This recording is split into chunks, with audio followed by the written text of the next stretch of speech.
make sure today that you leave this place knowing that you are saved to the glory of God. Thinks that one I'm going to choose. If you believe that, friends, you don't know the gospel. The point is that the wonder of the cross is that no one gets injustice. If you end up under the wrath of God, it is because you've rejected his provision for you and you are justly punished for your sin. I think to what the scriptures teach. I think the Bible does teach that God desires the salvation of all men, and he has provided for the salvation of all men. And therefore, anyone who ends up under the wrath of God, it is because they have rejected his provision for them, and they are justly punished for their sins. The question that seeks to provide an answer to this question: for whose sins did Jesus die? The extent of the atonement asks the question, for whose sins did Jesus die?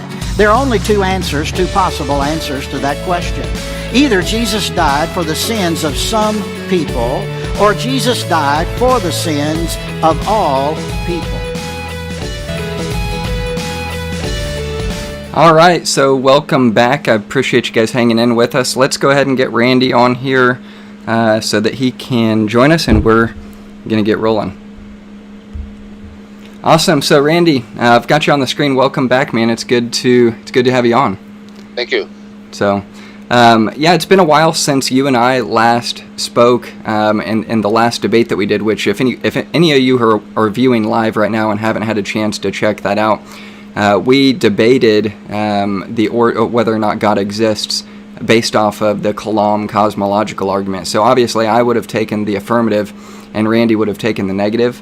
And that was a really good debate, and I think that's part of the reason why we wanted to do this debate here tonight. I picked the last topic, and Randy picked tonight's topic, which is going to be the origin of morality. I'm going to take the position, obviously, that morality comes from God, specifically the God of Christianity, and Randy will take the position that it doesn't. So that's going to be a fun debate. We've kind of been going back and forth on Twitter a little bit, and he's brought up some good points, and hopefully we'll have some counter arguments for those that are worthy of your time to watch and listen and consider.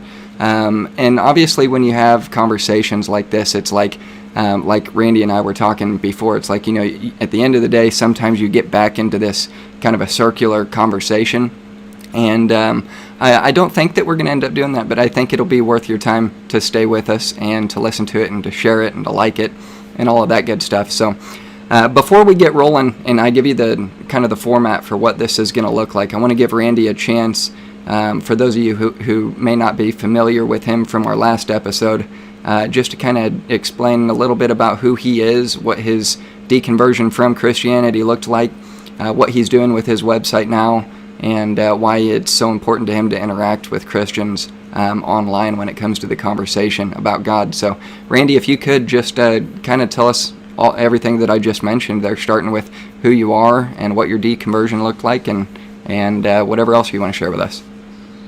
Yeah, thank you.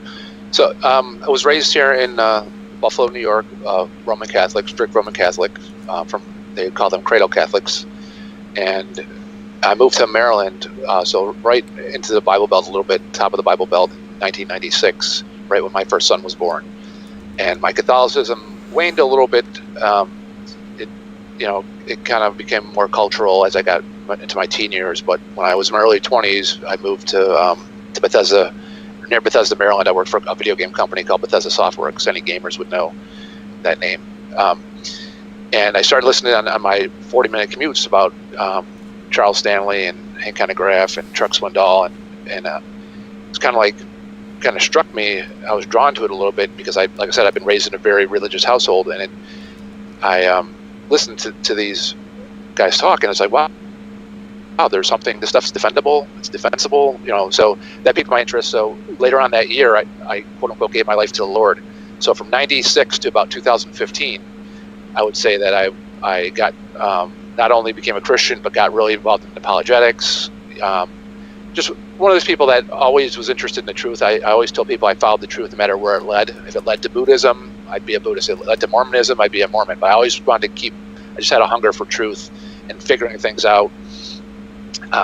So it's always been in my nature. I can actually go back to my grandfather and my father. We always were into, even though I'm a software developer, but I was always into figuring things out mechanically. I always work my hands when I'm not at work doing software development or website development. I'm figuring things out. So I was always searching for the truth, and raised my kids for the most part. My oldest is now 24. So from 1996, almost 20 years, I would call myself a Protestant fundamentalist Christian, evangelical Christian, and it started in Maryland in a part of the Bible Belt.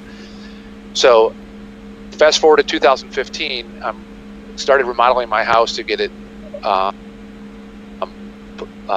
up for sale, and I had a ton of work to do, and I said, you know what, I got a ton of work to do in this house. My kids have beat the heck out of it for 15, 16 years. I'm going to start listening to music. I got hours and hours, 80 hours worth of work.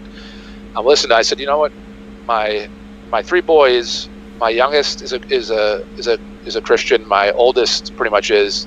He was never really zealous about it, but my middle one was an atheist. My wife and my middle one were kind of atheists. So I said, you know, what would the Lord have me do? If I'm going to, you know, spend hours doing this, instead of listening to music or whatever, how about I kind of do research on atheism and start to understand arguments and where they're coming from, so I can reach my son and my wife, my middle son and my wife, if they ever have objections to this. You know, because they pretty much self-proclaimed atheists. My middle son, as much as he could as a teenager, said, Dad, I really just don't, I'm just not buying it. The whole story's kind of sketchy. And I, of course, as a Christian father, I was kind of upset. I'm like, you know, who are you to tell me? I'm, you know, 35 years old. I'm older than you are. You know, obviously, if it was false or something, I would know about it. So regardless, I figured the Lord would have me kind of just do research and equip myself to come up with the best response to an atheist wife and to an atheist son. So fast forward 9, 10, 12 months, I'm remodeling my house. I'm listening to every debate I could, every podcast, every debate, and it kind of started chipping away. Just the arguments, you know, I always was taught and listened to Christian apologetics. It's almost like a slam dunk argument.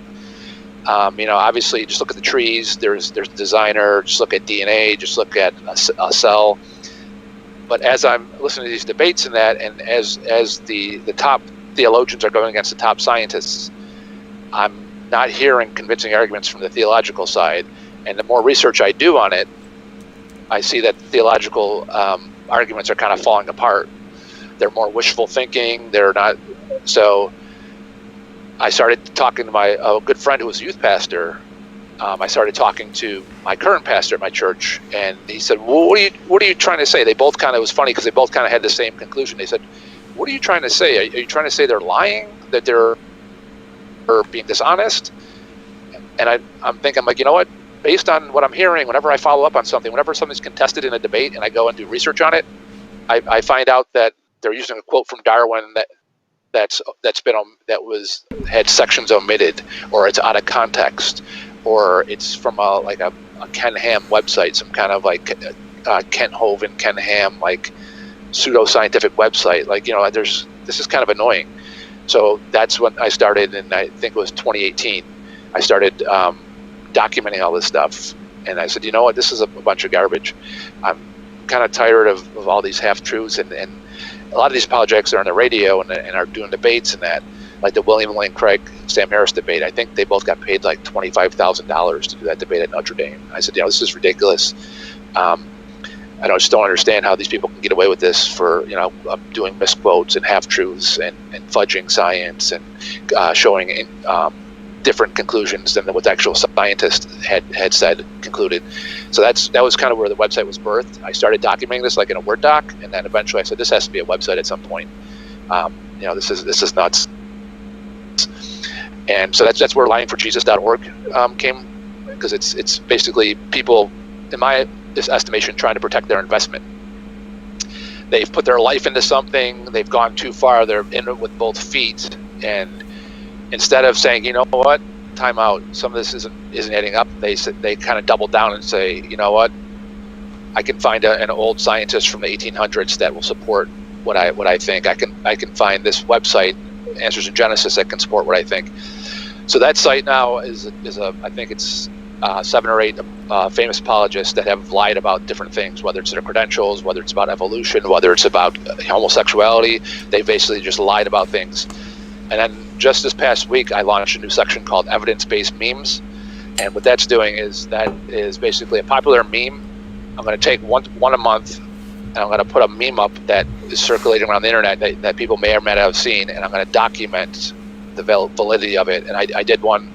I launched it, I think, just Wednesday or Thursday. I launched one. We can talk about that later if we ever get into it. But the website's probably going to have that feature now, like evidence-based memes, because people circulate these memes, and do you know if they're true or not?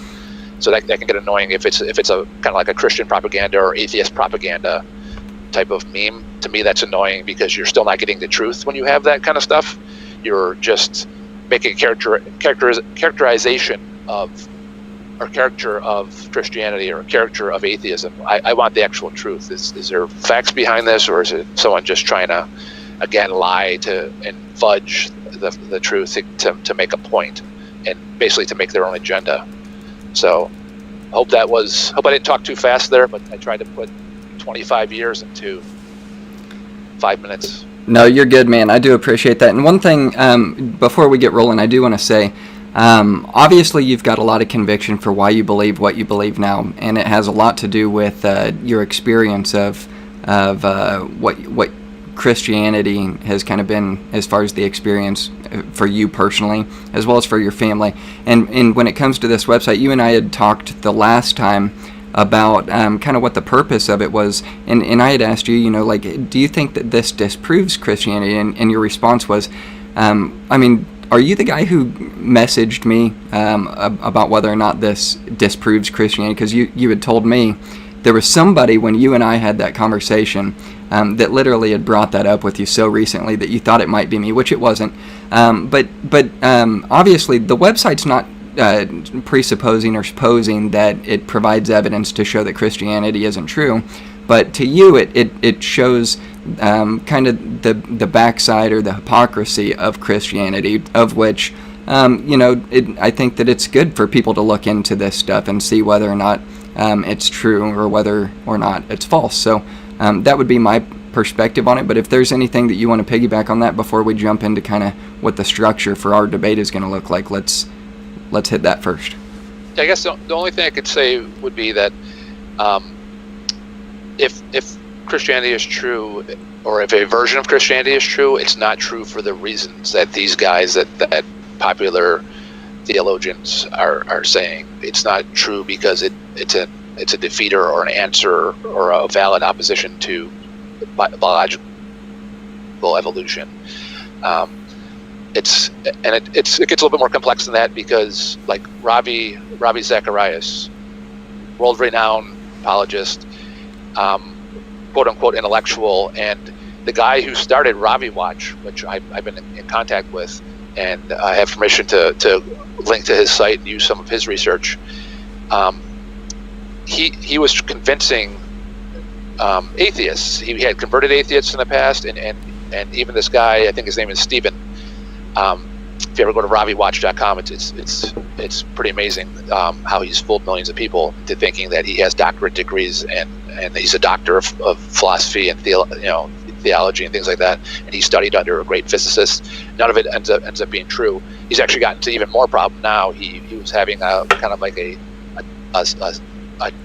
sexting affair with a woman in her congregation that he is denying, but then she showed the actual evidence of their conversation, stuff like that, and he threatened suicide if she came out and all this stuff. But anyway, what got Steve to start RaviWatch.com was he heard Ravi's arguments and said, and he looked at Ravi's credentials and said, this guy has years and years of studying. He knows all about this stuff. There might be something to this Christianity thing. But as he dug deeper, he found the arguments really didn't hold water, and then he found that Ravi really didn't have degrees. So there's this form of Christianity that is kind of like evangelizing a secular world for the worse, and the tactics they're using, I think, need to be exposed. So I guess to put it in a nutshell, if there's a version of Christianity that's true, it's not the version that these these famous theologians that are on the radio and on TV today are espousing. Yeah. And I'll say this, kind of as my last comment before we jump into it. I don't think that any Christian would obviously espouse that we live perfect lives, or like we're not hypocrites, or that we don't have certain things about our lives that, I mean, in my opinion, you know what, I'm a sinner. There's so much about my life that is not perfect. There's things that I've lied about. There's things that I do that are not good.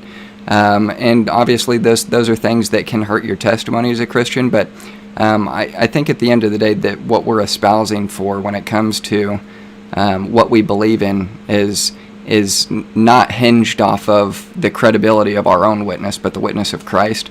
And so with that said, I want to put the format for what the debate is going to look like up on the screen for you all. It's going to be 25 minutes each for Randy and then for myself to lay out our personal position and address any supposed issues with the opposing view. Then we'll transition to 10 minutes of cross-examination each after we do our introductions. That'll be followed by 5-minute rebuttals, and then 7 minutes open dialogue before we go to 3-minute closing statements each. So let me ask you, Randy, would you like to go first or second? And I can get the timer up on the board for our first 25 minutes. Actually, I probably would prefer to go first because my fear is that I'm going to be too consumed with with responses to your opening that I'm not going to get through mine or something. Okay. So I guess to save me from myself. Okay, you got it. Let me get the timer up here. And 25 minutes.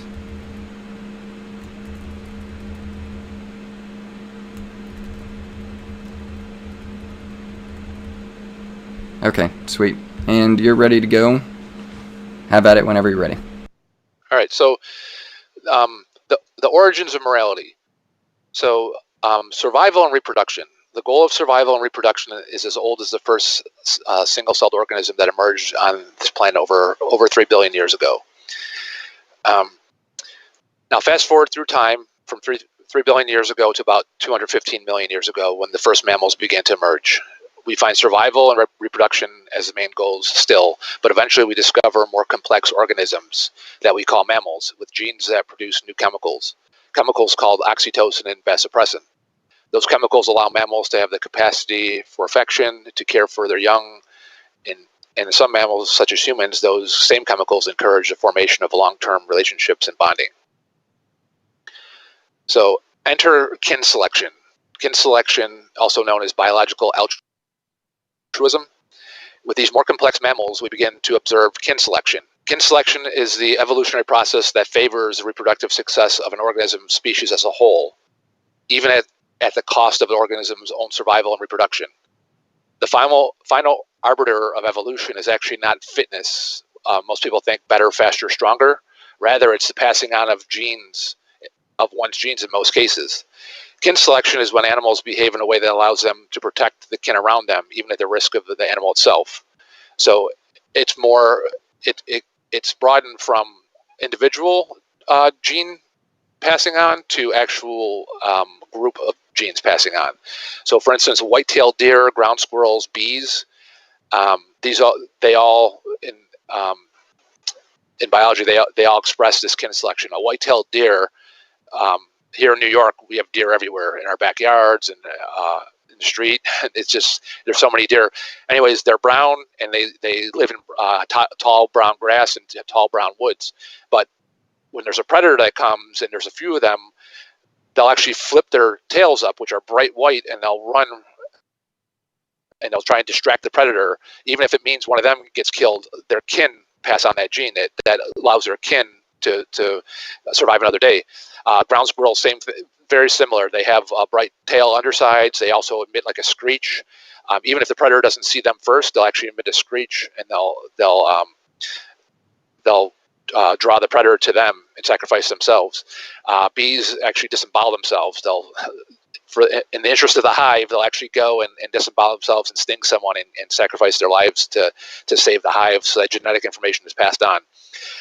If a behavior saves multiple of its kin, more genetic information of that species gets passed on. Kin selection also happens with insects. As I mentioned before, some insects like bees and that are born sterile. Their only purpose is to protect the kin so that they may pass on genetic information. Through time, these genes result in mammals doing things like sharing food with one another, gathering for safety, rearing young together, building communities and relationships together, and this induces compassion, sympathy, empathy, guilt, and even love. In his book, The Moral Animal, author and professor of science and religion at Union Theological Seminary, Robert Wright, notes that if one ape receives even a single gene mutation that allows it to love its offspring more than other apes, you may not notice it in a single generation, but if that gene provides just a slight survival advantage over other apes' offspring of that species, more importantly, that genetic information is going to continue to thrive. Over time and generations, that population of apes is going to be slightly more compassionate than the population that came before it.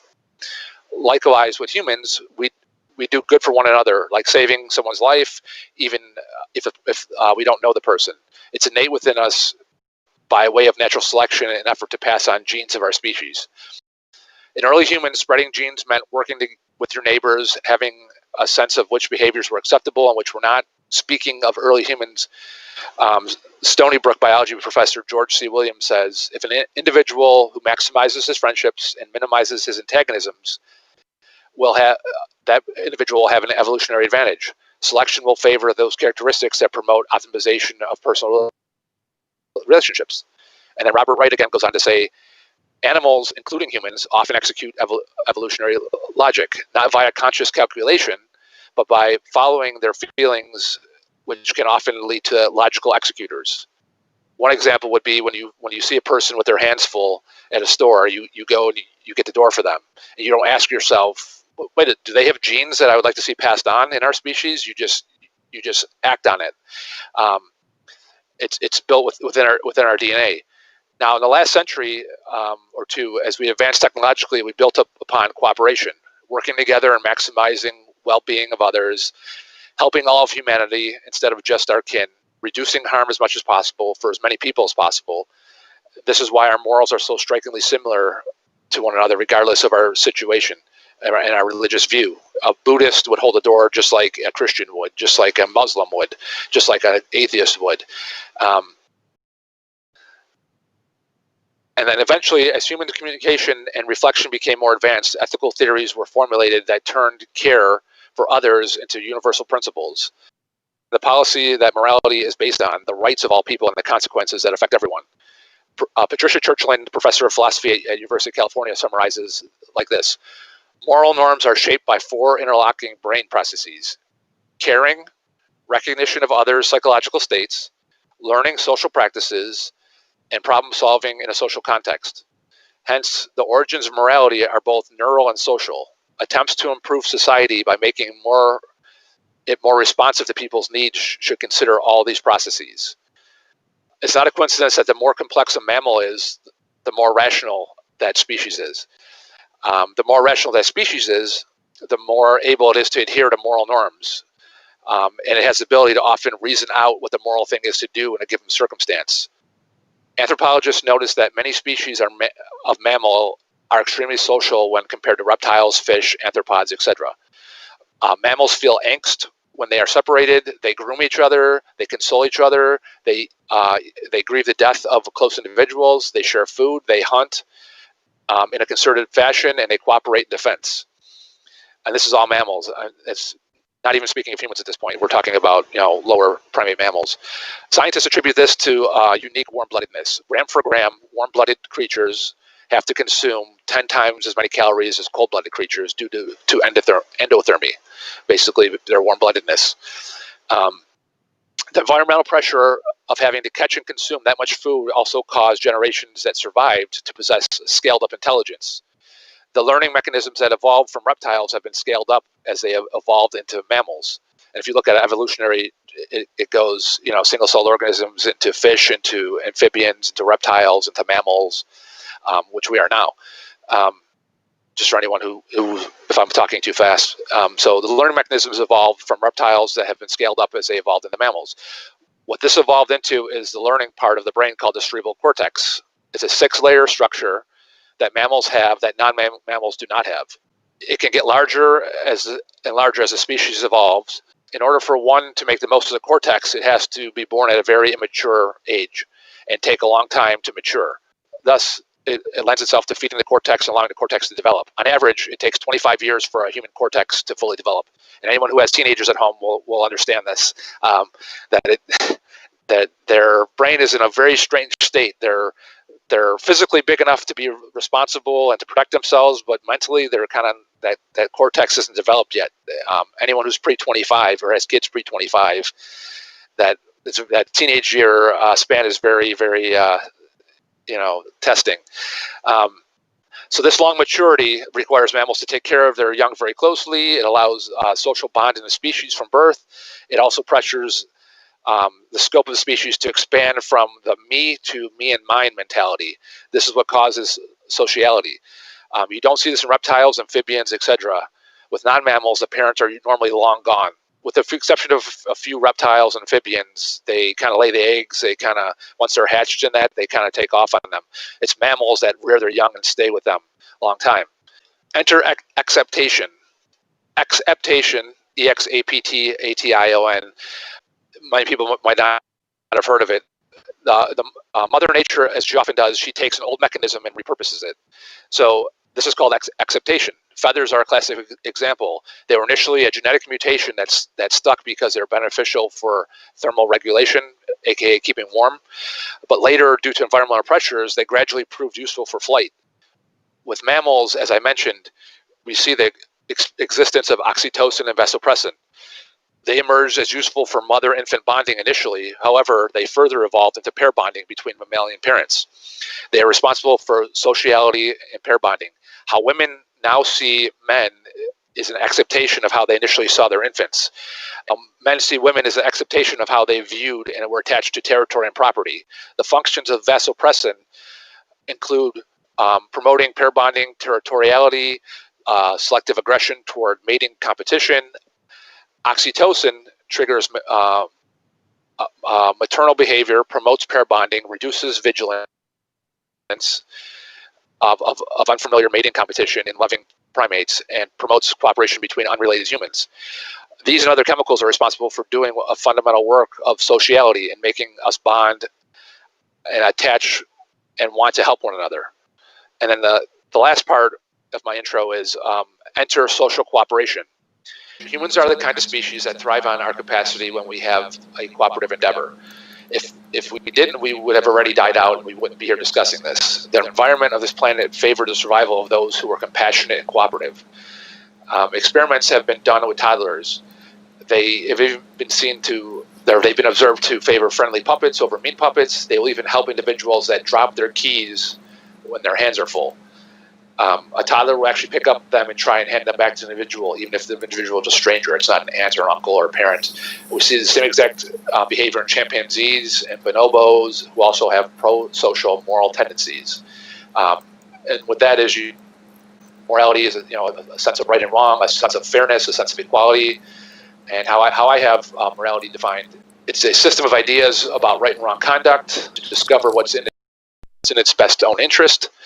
All you need for a moral system is a desire to do good, a goal of good, and understanding what good is.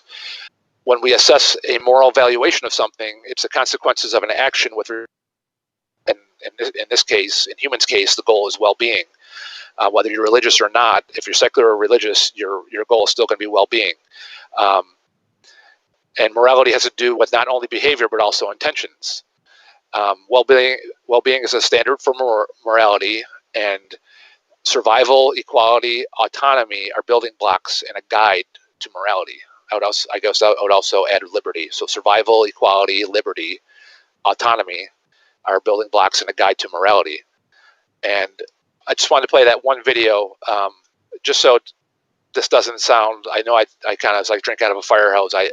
I put 2 weeks of thought into, 7 minutes, but I just want this to sound like it's something out there that's strange.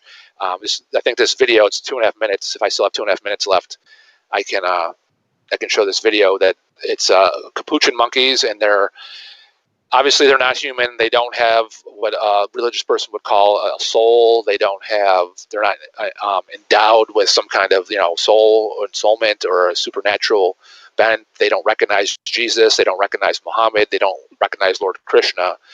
But yet they still have a sense of fairness. They still have a sense of morality. They still have a sense of navigating what's right and wrong in their species, what's fairness, what equality is. So I can play this video whenever we're ready. So a final experiment that I want to mention to you is our fairness study. And so this became a very famous study, and there's now many more, because after we did this about 10 years ago, it became very well known. And we did that originally with capuchin monkeys, and I'm going to show you the first experiment that we did. It has now been done with dogs, and with birds, and with chimpanzees, but with Sarah Brosnan we started out with capuchin monkeys. So what we did is we put 2 capuchin monkeys side by side. Again, these animals, they live in a group. They know each other. We take them out of the group, put them in a test chamber. And there's a very simple task that they need to do. And if you give both of them cucumber for the task, the 2 monkeys side by side, they're perfectly willing to do this 25 times in a row. So cucumber, even though it's really only water in my opinion, but cucumber is perfectly fine for them.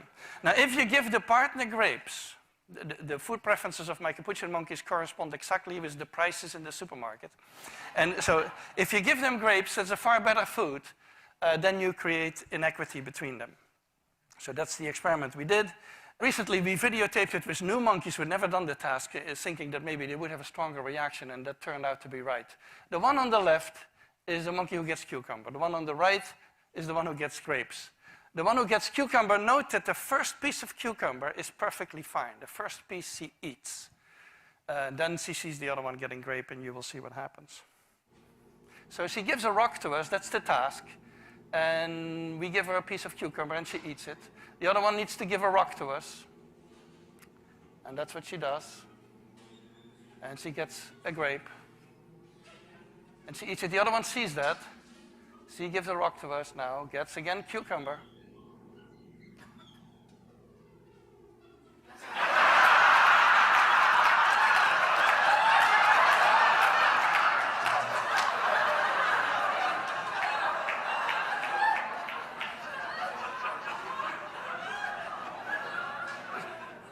She tests the rock now against the wall. She needs to give it to us.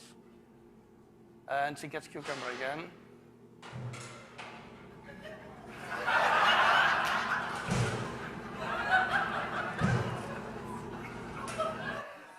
So this is basically the Wall Street protest that you see here.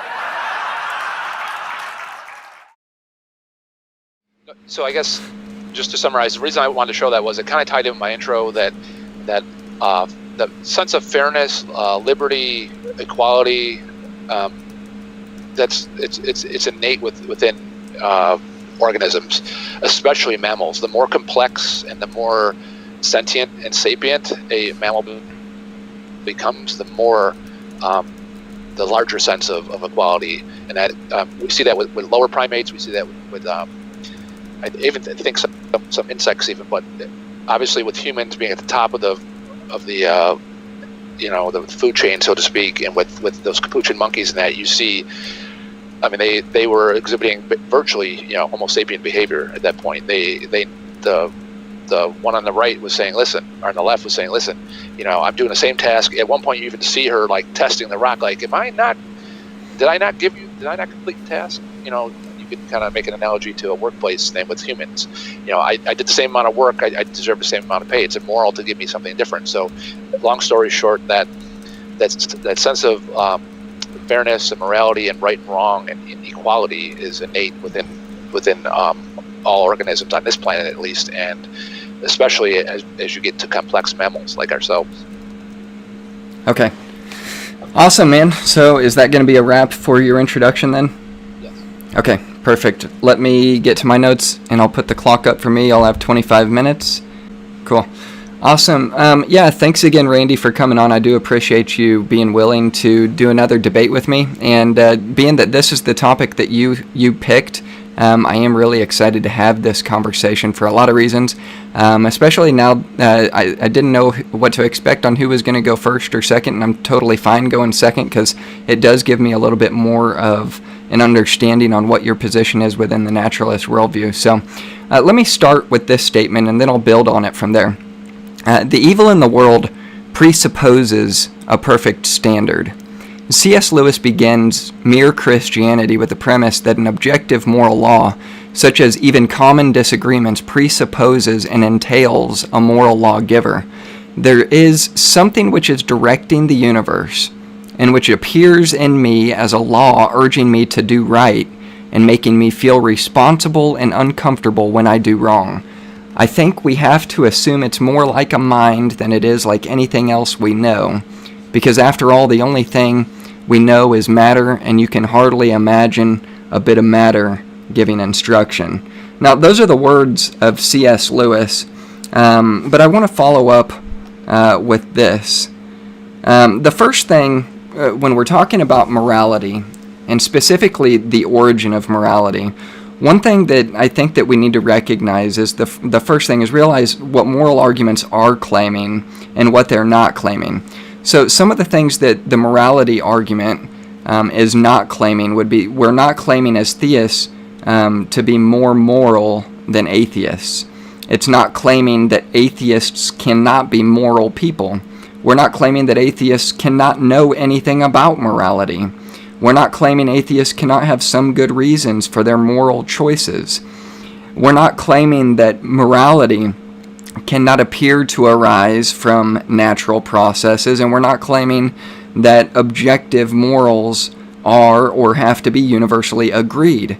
Most supposed refutations of the moral argument on the internet, they only attend to those 6 straw men arguments. And I don't believe that Randy actually did any of those. He just gave a positive presentation for where he believes morality has originated through an evolutionary process. And I can totally respect his perspective on it, but I do believe that it is lacking, and I'm hoping to draw that out as we go along here. So, there is a moral law. This debate is about the origin of morality, and not necessarily whether or not there is a God. Since you all know that I'm taking the position of a Christian, I will presuppose the necessity for God in my argument, although I'll make a case that morality necessitates the existence of a transcendent moral lawgiver. I'll stick to the argument for the origin of morality, as opposed to an explanation for the existence of God as much as possible. Now, since the Christian God is a moral being, and since humankind is created in God's image, a moral corollary of theism is that the ultimate duty of people is to obey moral law, having originated from the moral lawgiver, and is written in our scripture to be written on the hearts of all men. This law is absolutely binding since it comes from God. It is over and above any human laws. It is prescriptive and not merely descriptive, as are all laws of nature. Rewards and punishment await. Each individual life, like all of history, is pointed towards an end or a goal. Human moral actions have necessary consequences in how one adheres to the moral law, yet this adherence to moral law is not the basis of one attaining eternal life within the Christian worldview. Some modern theists minimize or even negate the punishment aspect of human destiny and hope that all might be saved or at least annihilated if unsaved. But traditional theists believe this is wishful thinking. The Bible teaches that Christians will be judged based on their faith in Jesus Christ as their personal Savior, which I'm guessing we will get to probably the sacrifice of Jesus, or in the morality behind eternal punishment at some point in this debate, and perhaps the conversation and the dialogue portion, to determine whether or not that was in fact good or evil. Now, all theists do acknowledge a day that will bring about justice. This is what we call evaluation or judgment. Many non-theists do literally believe that theism is too good to be true.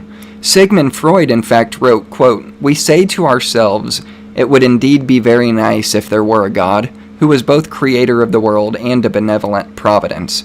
If there were a moral world order and a future life, but at the same time it seems very odd that this all is just as we wish it this is all as we wish it ourselves." The real question, of course, is not how satisfying a view is, but whether or not it is true. Many non-theists believe that it is not true. And the very nature of morality, it's one of which necessitates justice for any evil. Randy spoke about this in his presentation. If one were to ask what good and evil is, that is the nature of epistemology and not one of ontology. This debate should focus on the ontology rather than the epistemology. So I'm going to give two arguments in two different forms for the moral argument, and Randy can decide which he would like to argue against. C.S. Lewis's argument is 4 points. First, there must be an objective, universal moral law, or else no ethical judgments make any sense. Nothing could be called evil or wrong, and there would be no reason to keep promises or treaties. 2. This moral law does not originate with us. In fact, we are bound by it. 3.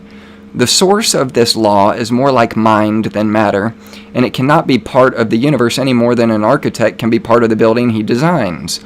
4. Therefore, there exists a moral lawgiver who is the ultimate source and standard of all right and wrong. Now, the second argument, this is going to be a more basic argument, the one that majority of you all have probably heard, is point number 1, premise 1. Moral laws require a moral lawgiver. 2, there is an objective moral law. And then 3, therefore there is a moral lawgiver which transcends the origin of these moral laws. Now, let's break this down a bit. Morality is evidence... Sissy, say hi to everybody who's watching right now. We're talking about morality. Hey, go back up with Mom, okay? I'll be done in just a minute. Can you wait for me? Do I get a hug? Can I have a hug? Oh, I love you. Alright, go back up with Mom and I'll play with you in a minute, okay? Come on. Alright. Come on. Thank you. You look pretty. Okay, so let's break that down a little bit. The morality. Depending on which argument you want to go with, it really doesn't matter. Either one of those is going to be broken down by these sub-points. So sub-point 1 is going to be morality is a rational enterprise.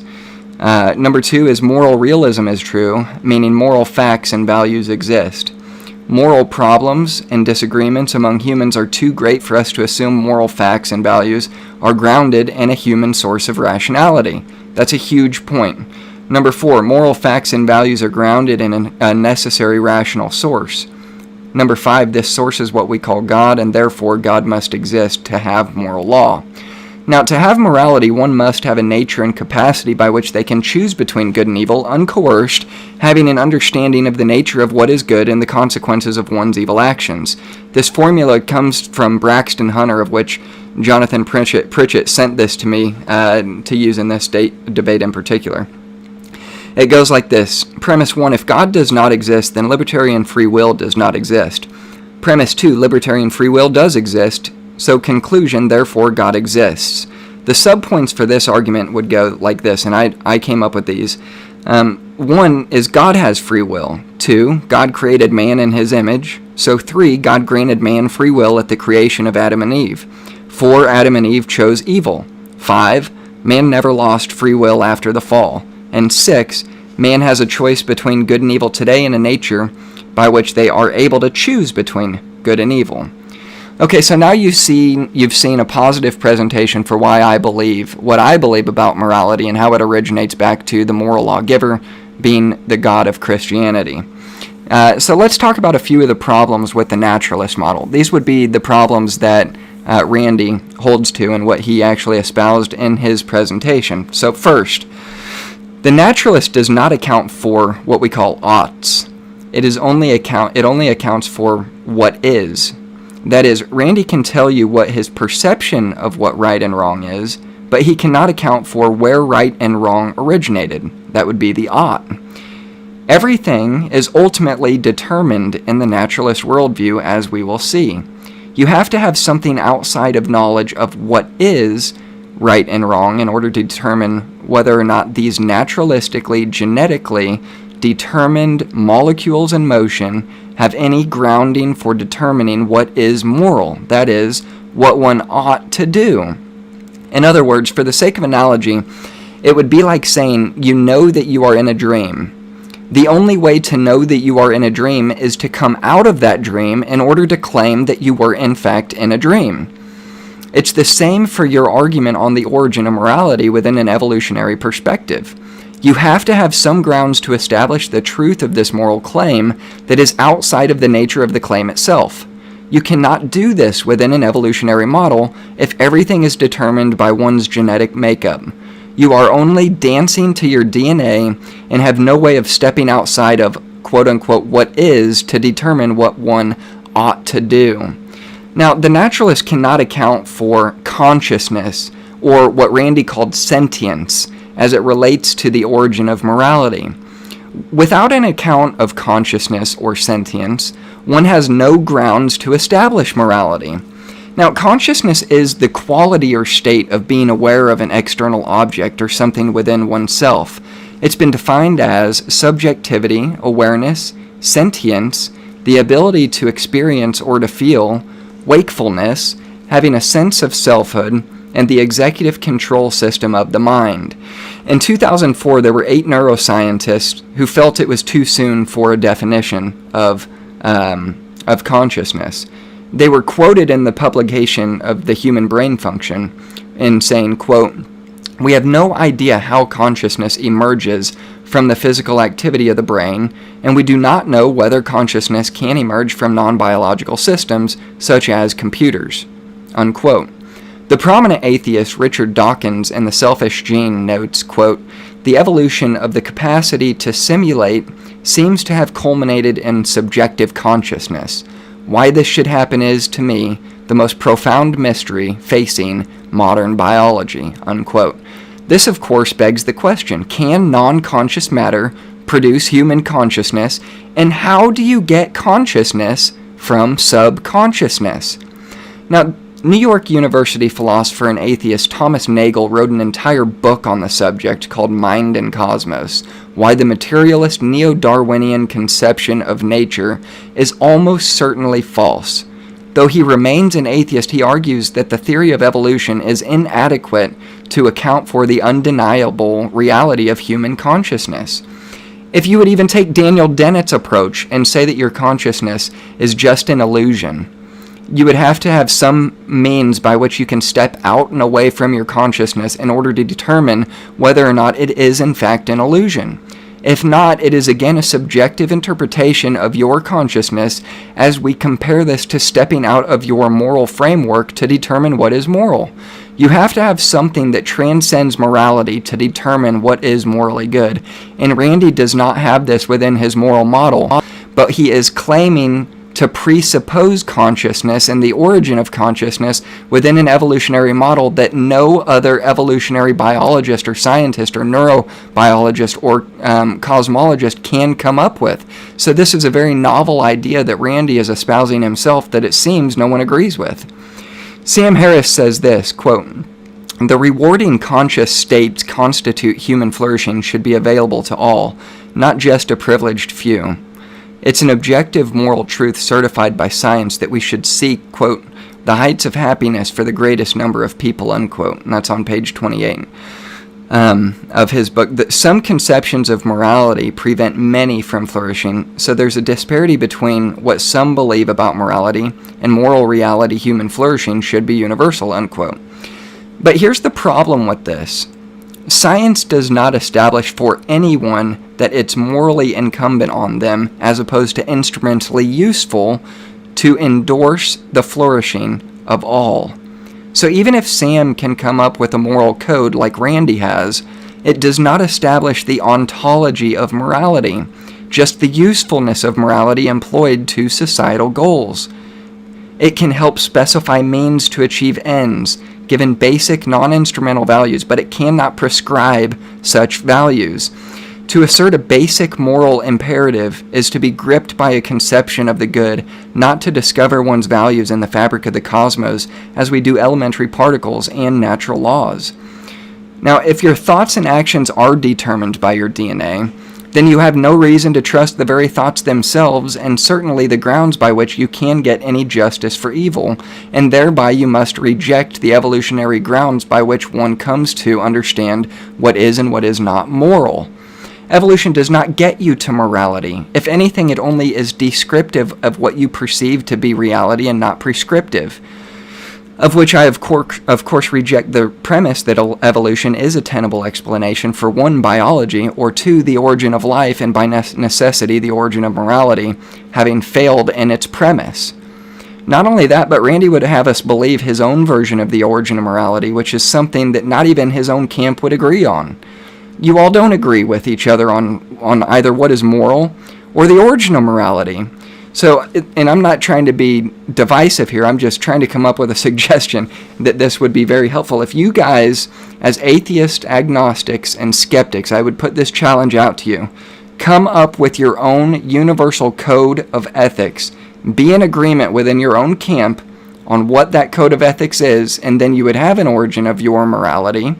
And then we can actually have a conversation that would be more productive in comparing your perspective to the Christian perspective.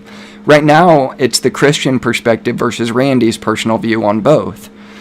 So, any argument for the origin of morality within the naturalist model, or any subcategory of that, is relying upon less obvious premises, less probable than objective morality from a moral lawgiver.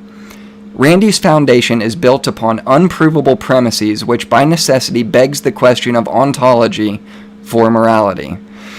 If the evolutionary model is true, it only accounts for your thoughts on morality and not the origin of morality itself. Again, it is an epistemology versus ontology, and that is the topic of today's discussion. One is the study of truth, and the other is the origin of that truth. In this case, both sides are seeking to establish a higher probability for our respective model on the origin of morality, that is, our ontological model. Now let's talk about some of the objections to the moral argument that I just presented. The most common is going to be what's called the Euthyphro dilemma, which some argue that because evil exists, God does not exist, or at least an all-powerful, all-loving God does not exist. To make this argument, the arguer makes an assumption that there is an objective moral law. Otherwise, the definition of what is evil becomes subjective, rendering the argument itself pointless. Similarly, some argue that the God of the Bible is evil based on their own definition of what is good, and major misconceptions about the Bible on top of that. Now, this too renders the argument pointless, as the argument requires the objectivity of morality to be valid. To live as Christ, it is always the means that justify the ends, yet the means never violate the moral law. The Euthyphro dilemma presented by Socrates essentially says this, quote, is something good because the gods will it, or did the gods will something because it is good, unquote. The question actually appears to present a false dichotomy as the answer to the dilemma is God's will, if God wills something because he is good. It is almost as though Socrates recognized the, quote, gods they believed in were not enough, that some ultimate standard for good had to exist, that standard would have to be a God of the gods. An argument often used against the God of the Bible existing is that God unjustly commanded the killing of innocent people. But if God is the giver of life, can he also not take it away? God cannot murder, he can take life away. But what makes that just? And in the case of examining events in the Bible where God does take life, it's necessary to take careful consideration for whether or not it was in fact good or evil. And we have to understand the fact that we would be sitting in judgment of whether or not God is in fact good or just or right in the actions that he takes to take one's life. Thereby, one would have to have a morality that exists outside of oneself to make a claim on whether or not God has in fact done something that is not good. Now, how can we come to understand how this is good if taking the life of the if he's taking the life of the innocent? And perhaps if we do have more time, or if those kinds of questions come up, we'll address those. The standard of good has to be timeless. For to be in time means to change. Good cannot evolve as society changes, since there's no basis to compare the good to. It would only be what is, not what is good or bad. If good changes, becoming better or worse, depending on popular opinion, there really isn't good or bad, there's just actions. But as we can see in everyday life, good and bad truly do exist, even if the lines are blurred in some instances. Now, let me briefly state a few points about morality, in anticipation of some of the objections to the moral argument from the Christian worldview. Moral law is not of herd instinct. If it were of herd, it cannot be of herd instinct, or else the stronger impulse would always win, and it does not. The moral law is not social convention. It cannot be, because not everything learned from society is based on social convention. For example, math and logic are not based on social convention. The same basic moral laws can be found in virtually every society, past and present. Further judgments about social progress would not be possible if society were the basis of judgments. Morality would be the basis of judging moral progress and not the other way around. The moral law differs from the laws of nature. Moral law is not identified with the laws of nature because nature's laws are descriptive, which would be the is aspect, and not prescriptive, which would be the ought aspect. Moral laws tell you what the oughts are and not simply what the is, if that makes sense. Factually convenient situations would be the way it is can be morally wrong. Someone who tries to trip me and fails is wrong, but someone who accidentally trips me would not be wrong. The moral law is not human fancy. That is, if it were fancy, then all value judgments would be meaningless, including such statements as hate is wrong or racism is wrong. Therefore, it cannot be based off of fancy. Now, injustice does not disprove a moral lawgiver either. The main objection to an absolutely perfect moral lawgiver is the argument from evil or injustice in the world. No serious person can fail to recognize that all murders, rapes, hatred, and cruelty in the world leave it far short of perfect. But if the world is imperfect, how can there be an absolutely perfect God? Now, C.S. Lewis answers this quite simply where he says, the only way the world can possibly be imperfect is if there is an absolutely imperfect standard by which it can be judged to be imperfect. For injustice makes sense only if there is a standard of justice by which something is known to be unjust. And absolute injustice is possible only if there is an absolute standard of justice. I've got about 3 minutes left, and I'd like to summarize with this. There is a necessity for moral absolutes, of which Orthodox Christianity has always defended moral absolutes. Moral absolutes, before the absolute nature of morality can be understood, morality must be defined. Several things are meant by moral obligation. First, a moral duty is good in and of itself. That would be the end. Not merely good as a means. Further, it's something we ought to pursue, which is a duty. Morality is the prescriptive aspect, not the descriptive aspect. It would be the ought as opposed to the is. Morality deals with what is right as opposed to what is wrong. It is an obligation that for which a person is accountable. An absolute moral obligation is an objective, not subjective moral duty, a duty for all persons, an eternal, not temporal obligation, a duty at all times, a universal, not local obligation, and a duty for all places. An absolute duty is one that is binding on all persons at all times in all places. There's a lot of defense of absolutes, and there's a lot of reasons for defenses in absolutes. There's distinctions to be made in absolutes. There's differences between the facts of what is versus the values of the oughts, which we've described. There's differences between value and instances of value. There's differences between values and understandings, between ends and means. There's differences between commands and cultures, and there's differences in applications. But let's come to the conclusion where we say that moral absolutes are unavoidable. Even those who deny them use them. The reasons for rejecting them are often based on a misunderstanding or misapplication of the moral absolute, not on a real rejection of it. That is, moral values are absolute, even if our understanding of them or the circumstances in which they should be applied are not. And then we get into a lot of other questions that people would have regarding the problem of evil, etc., etc. But let me just wrap it up this way. At the end of the day, I think what it comes down to is this. There's three aspects of morality: governing morality, societal influence on morality, and the origination of morality. What Randy has addressed would be the governing morality and the societal influence of morality through an evolutionary perspective without any conclusion being drawn as to the origin of morality. What Randy has given you today is an epistemology of morality as opposed to an ontology of morality. The object of today's discussion and debate is supposed to be the ontology or the origin of morality. So all this to say is God's given you a real choice. You have a choice to choose between what is good and what is evil. And at the end of the day, you can go off of a subjective definition through what Randy has given you, or an objective definition of where morality has come from, which by necessity shows it must come from a moral law giver. So I want to get our debate structure back up so we can see that. We've got 10 minutes of cross-examination, and Randy's going to go first. I want to put you up on the screen as well so we can share that. And then we're going to do 10 minutes each of questions.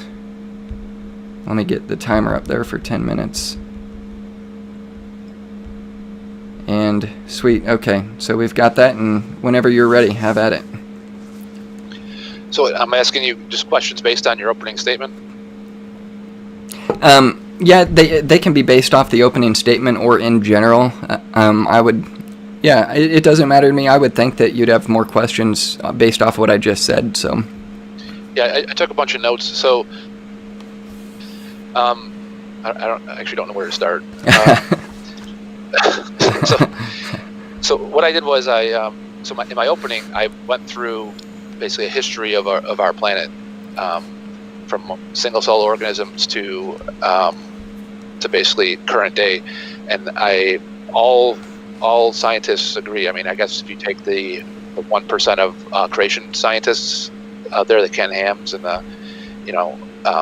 those people, but I mean, literally 99% of scientists agree that we've evolved that way. And within the evolution, you can clearly see the morality. And I went through the origins by how it evolved into kin selection, into social cooperation, and this is all, like I said, this is all through reading and research and stuff like that. So it's not really subjective. I definitely use external sources and listened to professors and stuff like that. Took notes and kind of connected all the dots together. I guess one of the things that and this is interesting because I would cringe when I was sitting in the pews with my kids and years ago in church, and whenever, or if I'm listening to the radio, and whenever I would hear like a sermon about evil proves that there must be justice. What was the other one? That was a big one. There must be ultimate justice if there's evil in the world, and then I don't know, what was the other one? That was the big one. So because I guess I always kind of cringe because I always thought, back in my mind, I'm thinking like, no, that's not proof for anything. Like someone longing for justice or willing to do something doesn't make anything true. So if I need to pay my rent at the end of the month and I go to a casino and I tell the blackjack guy, hey, this is my last $50. I have a $300 rent payment due. I have to win. I have to. It's the only way. I have to, like, he's going to look at me like I'm crazy.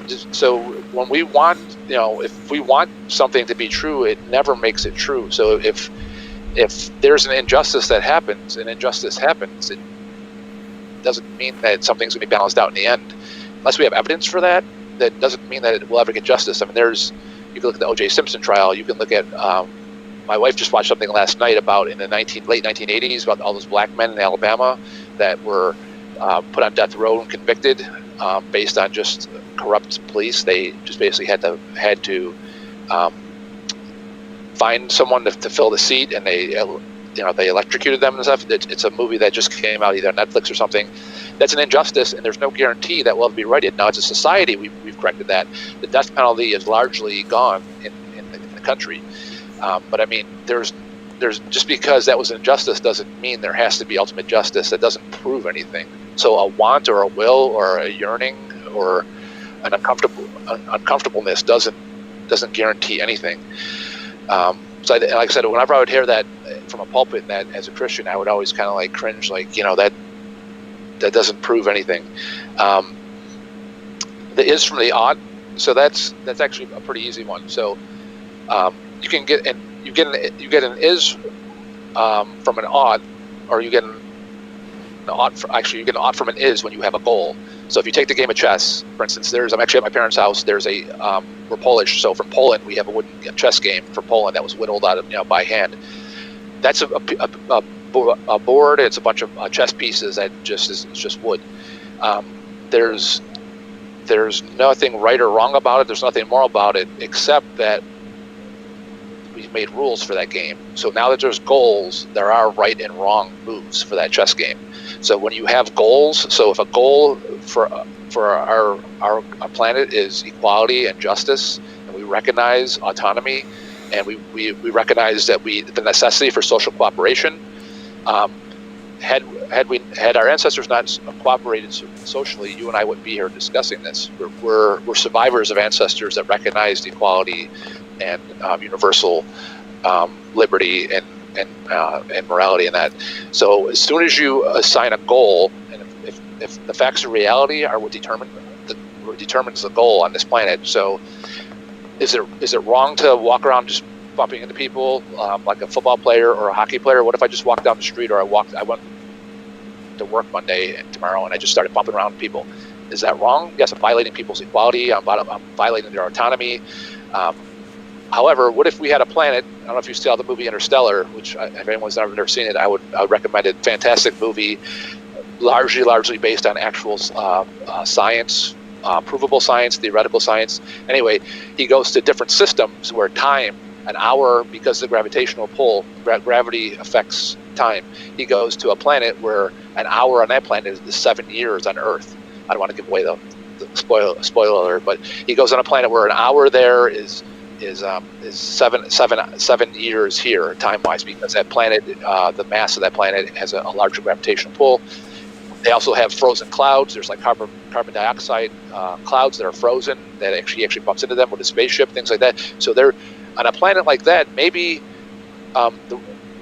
bumping into people causes you to generate nutrition. So you bump into people, and just like plants can generate food from the sun, maybe you can generate food from nutrition from bruises or bumping into people or physical contact on a planet in a system somewhere else. So that you don't know, but the facts of reality on this planet, Earth, in this system, the solar system, dictate that bumping into people would be wrong. But you're violating their autonomy. You're violating their equality.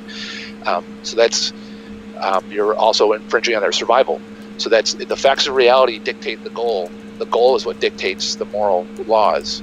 So the other thing I would say in relation to that is Occam's razor. Simplest explanation is often the correct one, and you don't want to multiply entities unnecessarily. So to add all this theoretical stuff, like there must be some kind of like ontological, philosophical, you're complicating things unnecessarily. You're multiplying things unnecessarily when the evidence is right in front of us. You can sit down, you can think about it, you can look at the history of civilizations, the history of biology, what we've come from. You can examine lower primates up to us, more complex primates. You can examine all that. So, and I guess the last thing I would say, I don't want to hog all the time, but one of the last things I would say is philosophy is great. It's definitely beneficial, but it's a starting point. So when you come up with a philosophy of something or a theory, you then have to empirically test it, and you need a POC, a proof of concept. I do this at work all the time when I develop a website or a software. I use a theory, a nebulous theory, say, hey, I bet we can, if we add these skimification to our member login, that we will draw more people. It's all theoretical, and then we actually have to do A/B testing. We have to prove that. Same thing with I'm a big fan of Tesla. Take Tesla. Elon Musk sat down and said, you know what? I bet we can get away from fossil fuels. I bet we can run a car not only on electricity but on a battery. And I bet that battery could even power a car faster than a gas. Well, that's all great. That's a great theory. That's a great philosophy. Eventually, he had to sit down and start designing things, start proving things, and do a proof of concept, and then an empirical proof. So philosophy is great. but eventually that's a starting point. Eventually you have to do a test, and you can look at all the great philosophers in the past. They eventually had to go out and test things in order to validate something. So I think that covers is from an odd consciousness. I don't want to get into much other stuff until we get to that point, but I think that covers my goals, my notes. Okay, I think that, and I didn't want to interrupt you, but it was supposed to be our cross-examination time if you wanted to ask me questions, but that's all right. No, that's totally fine. What I would do, if you wanted to, whenever it's the rebuttal, whenever we get to your rebuttal time, if you want to make that your cross-examination time, that's cool too. So there's only 20 seconds left anyway. So let me get this clock up to 10 minutes, and then I will get into my questions for you. So, okay, I should have those up there. Let me see. So I want to start with about 3/4 of the way through your opening statement in your presentation. You got to what really caught my attention, and that was you gave a definition for morality. You gave a definition for a moral system. You gave a definition for moral evaluation, and then you gave a definition for what what would entail well-being within the 3 categories of those things. So if we could start, I want to start by asking you if you could define what morality was again, please. Yeah, so I have kind of a broad, and then I have a nuanced, more specific. But the broad was a system of ideas about right and wrong conduct. So also as a sub-definition of morality is the navigation of a species to discover what's in its own best interest. And then we assess the moral evaluation of something based on the consequences of an action with respect to a goal. Morality has to do with not only behavior but also intentions. But yeah, the broad, I think the overarching is a system of ideas about right and wrong. Okay, so it's the navigation of a species to discover what's in its own best interest. Okay, now, and that would lead me to a few other questions, which I'm going to get into, but you went on to describe what that moral system itself is. Can you give me what that moral system is? I have in my notes that well-being is the standard of morality, and the building blocks, I think might be what you're asking, is survival, equality, autonomy, and liberty. Yeah. Okay, and then you talked about moral evaluation, which I think that you were just describing in what your definition of morality was, where you said that we assess the best interest of someone based off of a goal. So you've got an end goal, and you've got a moral evaluation based off of what that goal is. So it seems like whoever is establishing what this goal is, and whoever is establishing what the well-being of these individuals are, would be where you get your objective morality. So my question would be, who is defining for you within your worldview what well-being is for any given individual, and what the end goal is to define what that well-being is? So it's not a who, it's a what. So the what is the facts of reality. So like I said, if what are those? This system, so like, for instance, like our survival, our equality, our autonomy, our liberty. So we know we would die as a species if we didn't survive. Right. Survival and necessitates equality, autonomy. So how is survival related to morality? Because it seems to me that if morality evolves from the natural process of survivability, that there would be less morality, there would be less empathy, there would be less love, there would be less desire to help others survive in conjunction with us if it was all about survivability. Nope, actually the exact opposite. And what you see in like early hominids and in like ancient times, Bronze Age, biblical times, and things like that, is what you see that. What you see now is a system of cooperation, and we've learned that when you cooperate, we learn, Donald Trump notwithstanding, not this current president, but what we learned for other presidents is if you go and you're diplomatic and negotiate, you don't have to go to arms, you don't have to fight, you don't have to risk your life. So cooperation actually lends itself to survival, where and you'll see this with chimpanzees, you'll see this with other humans. So if you and I, we live on an island, and we're working together, the certain people are cooking food, certain people are hunting, certain people are foraging, certain people are fishing, certain people are taking care of the young, certain people are building houses. Your survival is going to greatly increase your chance of survival. If you or I act like a jerk and we get kicked out of the tribe and we're on our own, now we have to do all of those 7 things on our own, the likelihood of us dying off is a lot higher than if we were working together in a social cooperative situation. Yeah. So we used to believe that, yes, in the caveman times and in the biblical times and pre-biblical times, there was definitely people who believed that, but we have the advantage now to look to, Sam Harris talks about, we have these pinnacles we can stand on and look back in time and say, oh, you know what? That World War II was a terrible idea. That World War I, that Vietnam was a terrible idea, or that marginalizing people, marginalizing gays, or telling blacks they couldn't drink out of the same water fountain as you. That was really terrible. Or raping, taking a woman to be your wife because you feel like there's a divine command for that. That was a terrible idea. This is what happened to these women. We have the benefit of looking back into time. But yes, a long time ago, what you're saying is correct. But now it's actually the opposite. Social cooperation actually lends itself to survival. Okay, so what I'm gathering, I really want to make sure that I understand your position, so that when I get to the closing statement, I can give an accurate summary of what you believe. What I'm gathering is you're saying that through evolution, there was a development that started with chemicals that allowed for a relationship and bonding. This led to kin selection, that through time led to genes resulting in mammals sharing food, safety, bearing relationships together, like with emotional responses of empathy and sympathy and even love.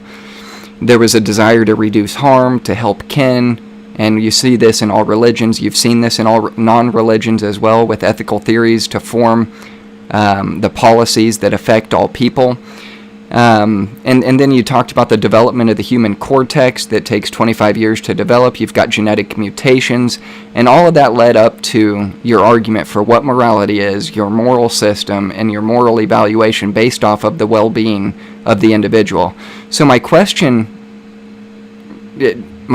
remains, and I think needs to get a better understanding for how you define well-being, and what if my definition of well-being is different than your own? What if my well-being is for you to not exist? Or what if the well-being of the German Reich would be for the Jews to not exist? Who determines whose well-being is the well-being of the people, and what policies are established in order for us to determine whether or not it was in fact right or wrong? So the goals dictate that, and when you have goals of equality and survival, where are these goals coming from? The facts of reality dictate that. So you're not, if you start extinguishing races and extinguishing people, and you violate them, that you're infringing on their well-being. You're. But that seems circular to me. You're saying you're saying that the definition of the well-being of the individual is determined by the governing policies of the people who define what the well-being is, and it's based off of the well-being of the individual. That seems circular to me. It's like, well, we make policies based off of well-being, and we know what well-being is based off of our policies. So it seems to me like, what is your definition of well-being, and who is deciding what this well-being is to determine our policies? And I know that, and I had quoted Sam Harris and how he defined well-being as well. Yeah, so my notes, so well-being is universal. I remember thinking about this the other day in preparation for this. So well-being is universal, and I think actually Sam Harris talks about this. So even the religious person, even the Christian or the Muslim, so well-being is the standard, and even you would hold to it. So let me ask you, so you would not want me to go to hell, right? No, of course not. No. Okay, why? Because it's in your best interest to not go to hell. But it's more than that. It's more than that. Just because I don't want you to go to hell because it's not in your interest to go there, it's because God has actually done something to intervene so you wouldn't have to go there. But I mean, what's wrong about going to hell? It's hot there, right? Or it's torturous, or it's lonely, or it's unfulfilling, right? So it's affecting my well-being. So the problem of going to hell is I'm separated from God for all eternity. I'm unfulfilled for all eternity. Whether I'm being eaten by worms or burnt by fire or just walking in darkness for all eternity, it's affecting my well-being. So well-being is a universal standard that even a religious person would hold to. But my point is this, even when Sam Harris says, in what I quoted in my introduction, is he says the heights of happiness for the greatest number of people is the definition of well-being. But somebody is determining what the heights of happiness and morality for the reality of human flourishing would be to make it universal. So not everyone has a universal opinion on what makes them happy. Like, some people do get happy from murdering children. Some people do get happy from raping women. Some people do have a happiness from these things that is not universal. So at the end of the day, to me, it seems like the problem with that is that science doesn't establish for anyone that it's morally incumbent on them, that as opposed to just useful to them to endorse the flourishing of all. So it seems like at the end of the day, it's still your code of ethics that is not self-authenticating on what morality actually is. It's not self-authenticating. It's something that changes over time. So I guess my last question is, will morality today be the same as it was 100,000 years ago as it will be 100,000 years from today? No, I'm actually glad you asked that. No, it'll actually be better, and that's one of my questions I'll have for you is, I don't want to give it away now, but okay. That's why. So we can look back, and we've evolved. Morality has evolved. It's done nothing but virtually just go in one direction. We're living the best of times in almost every measurement of times. If you read Steven Pinker's book, he has all the data to support that. The Better Angels of Our Nature. If anyone has not read that, I suggest to read it. But morality is constantly improving and constantly getting better. And I have my questions for you, and I have some examples to ask you about. So in 100 years from now, barring a natural disaster or something that, who knows what can happen if the Earth will still be here. But 100 years from now, 1,000 years from now, we see morality going in one direction only. And I'll get into that later with my question for you. But I guess I was thinking when you were asking, so it's almost like I hate to say a democratic sense where people are in charge. In a sense, it's that, but more specifically, it's well-being with checks and balances. So you grant liberties. So the non-religious, the secular view is that you grant all liberties, and then you start to restrict as they affect other people. So you grant all. So, and what religious does is basically is virtually the opposite, where you grant nothing, and then you kind of like, let's see if this is okay. Let's one thing at a time. Where the secular view is you grant liberties and you scale back from there as it infringes on people's rights. So it's well-being with checks and balances. So if well-being for me is to go for a great run tomorrow morning before work, and well-being for a guy down the street is to rape small children, that's if we both get pleasure out of that, that's fine. But you have checks and balances where if I run tomorrow, it affects nobody. As long as I make it to work on time, it affects nobody if I go for a run. If he's raping children or women, you're violating. There's inequality there. There's suffering potentially. There's you're violating their autonomy. So those checks and balances are in place. That's why I mentioned those checks and balances. So it's well-being is the pinnacle.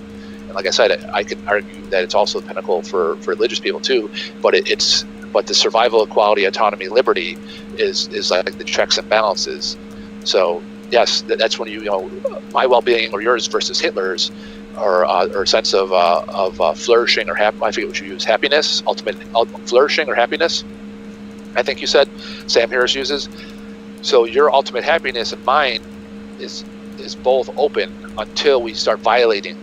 Until we hit a checks and balance where we're violating someone's survival, their equality, their autonomy, their liberty. Awesome. That's really helpful. That. Yeah. Dude, no, that's really helpful. I appreciate that. Until we start infringing on other people. Okay. So yeah, let's do. You did 10 minutes of rebuttal on that last round. Do you want to do 7 minutes of cross-examination? Would that work for you now? Yeah. Okay. And clock is up, so whenever you're ready.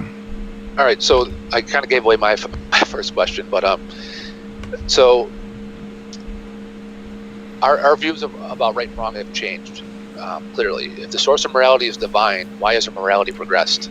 If the Ten Commandments, for instance, were suffice, why did we have to come up with the concept of democracy, and the UN have to come up with the Universal Declaration of Human Rights? So the UDHR, Universal Declaration of Human Rights, that came up by the United Nations in 1948, it set out for the first time fundamental human rights to be universally protected, and it has been translated in over 500 languages. Yeah.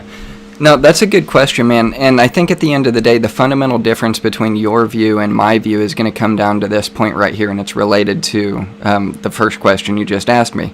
Why is morality, why does it seem to change over time, and why do we have to establish them in governing policies, essentially is what I'm hearing in the question. Did I hear that correctly? Is that kind of a good summary? Yeah, so for instance, and I have just a side note. Well, I have a part B to that, but so I have a note that says, if we look across the last 5,000 years, it's clear that moral standards have improved in most of the world. For example, rape, slavery is now widely outlawed. Children are protected from forced marriage. Minorities are protected from discrimination. Gay people are no longer killed. Women are able to hold positions of leadership. Interracial marriage is now allowed. Death penalty is largely abolished. The only place we see no moral growth is in religious fundamental areas like certain parts of the United States, Uganda, Iraq, Syria. So you clearly see just the moral arc going in one direction on this planet. Yeah, So I'm sure that you've got more questions. I don't want to take all your time on this one. Let me give a summary of what my position is. I think the Christian perspective is that we do have moral absolutes. So that means that morality is going to remain the same 100,000 years ago today as it will be 100,000 years from today. And you took the position that it wouldn't be because it changes based off of a lot of different factors that we spent a lot of time to talk about. And I'm grateful for that. It could get better. Yeah. So my point is this: morality is going to stay the same. Now, why do we have these societal changes and these political changes and these governing changes, like what you see in racism and in women's rights and the rights of minorities in America, of what it was 100 years ago or even 50 years ago to what it is today?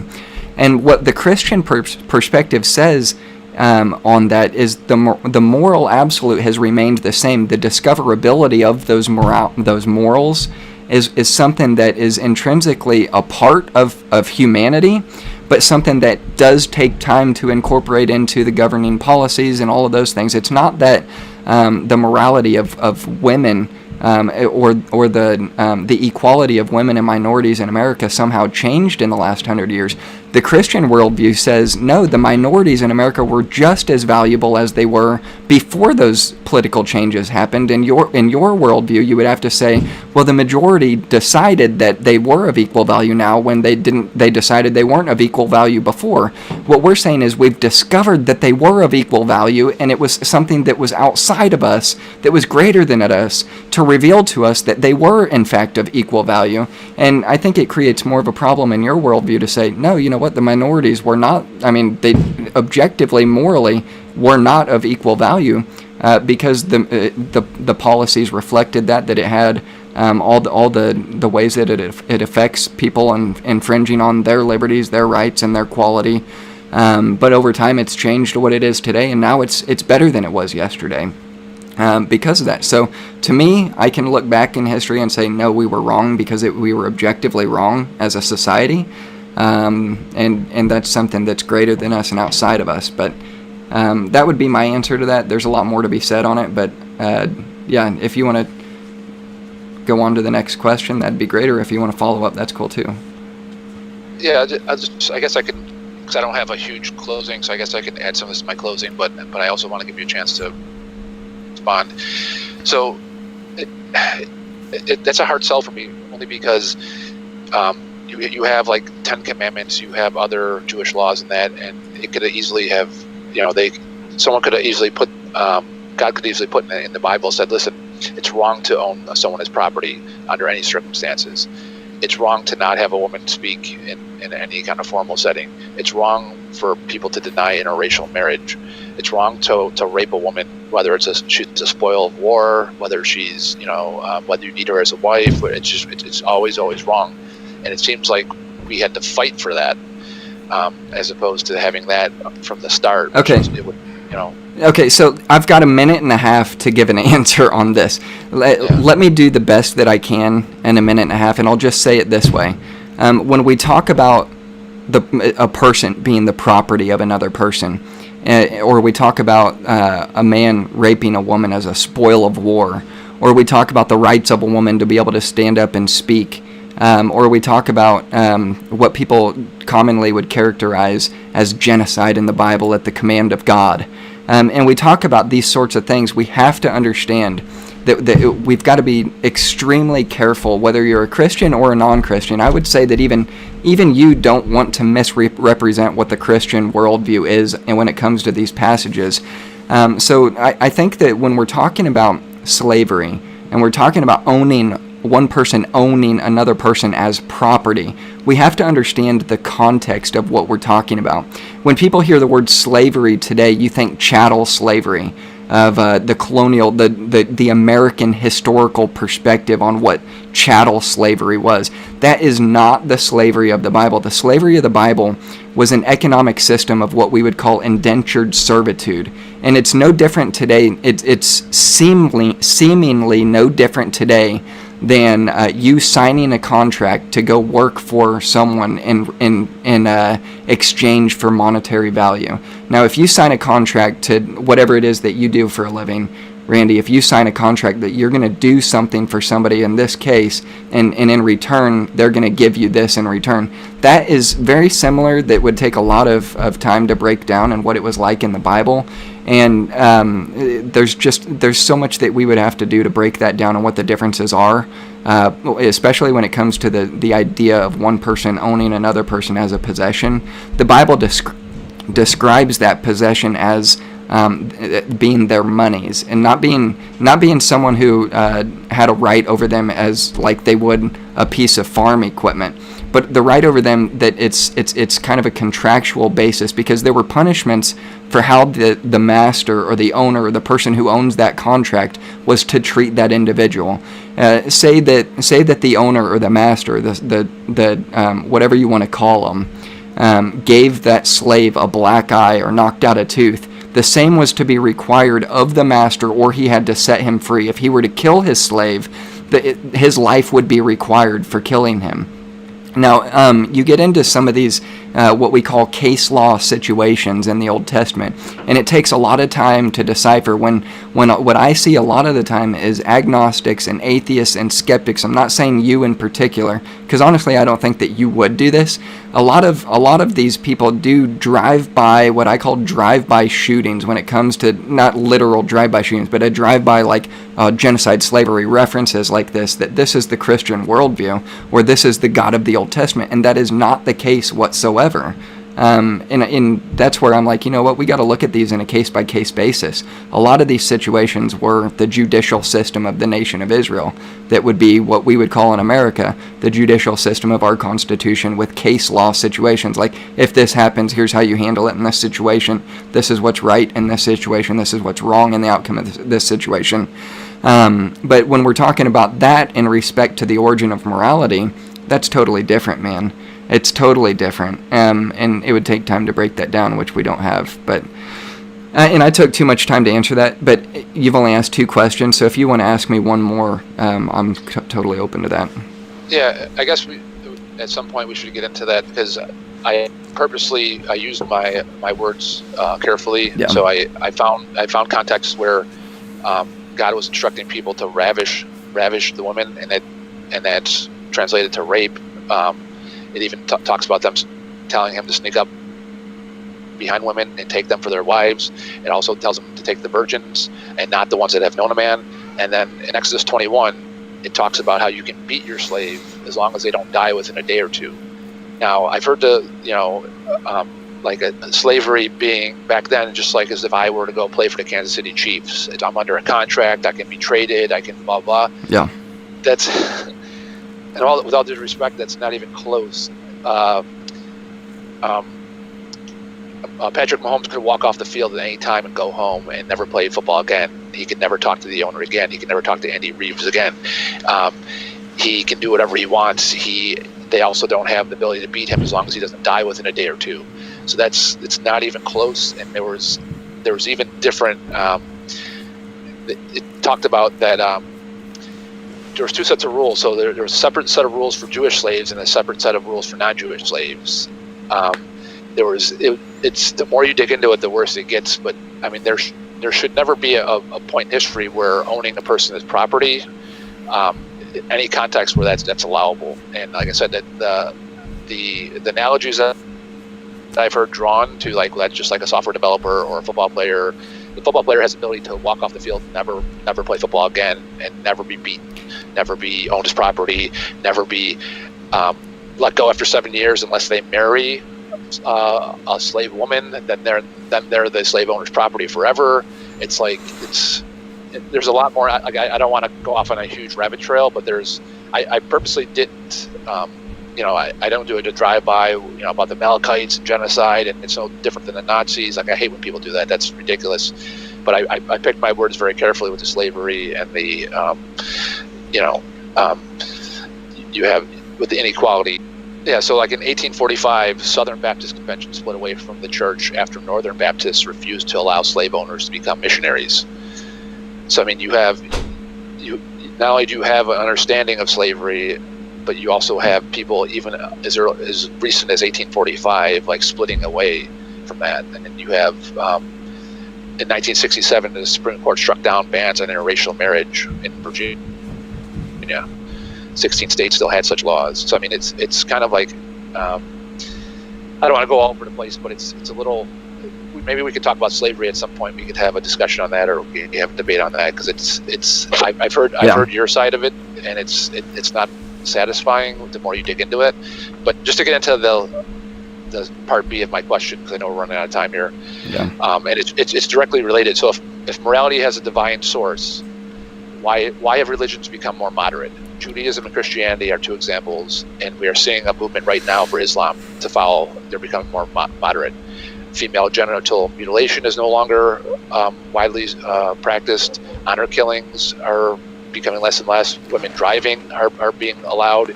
Burqa and hijab leniency, we're seeing that. So the arc is always heading in one direction. So if morality has a divine source, why are religions becoming more moderate?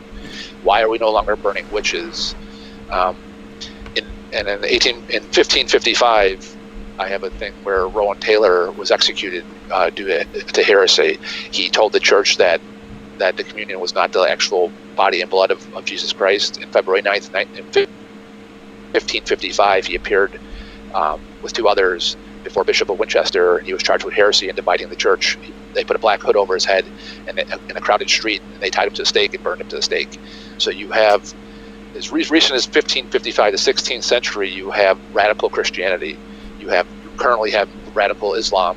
It's what was starting to be moderated. Like I said, they passed a driving law just in December, maybe in the United Arabic Emirates, that Arabic women are now able to drive.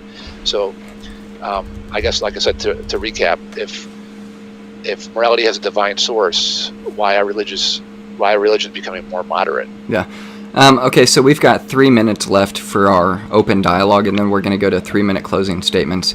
What I would say is I don't have any idea what what you're looking at when you say that religion is getting more moderate. And give me a chance to explain here, because what I see is I see things becoming a lot more extreme. I do see it kind of an effort to find commonality between religions, but I also see the extremes of religions becoming more extreme. I see a lot of that over in the African nations, in the Middle Eastern nations, and it seems like the majority of what we're talking about, tolerance, is becoming actually more intolerant towards the Christians. And if I don't know if you know this or not, but the most persecuted religion in the world is Christianity today. I mean, Christians are being killed all over the place around the world. But you also see an increase of people becoming Christians around the world, and it's in extreme cases. If you look at what it's like to become a Christian coming out of Islam or Judaism, you are disowned, and in some cases you're sentenced to death. It's illegal to preach from a Christian Bible in many nations across the world.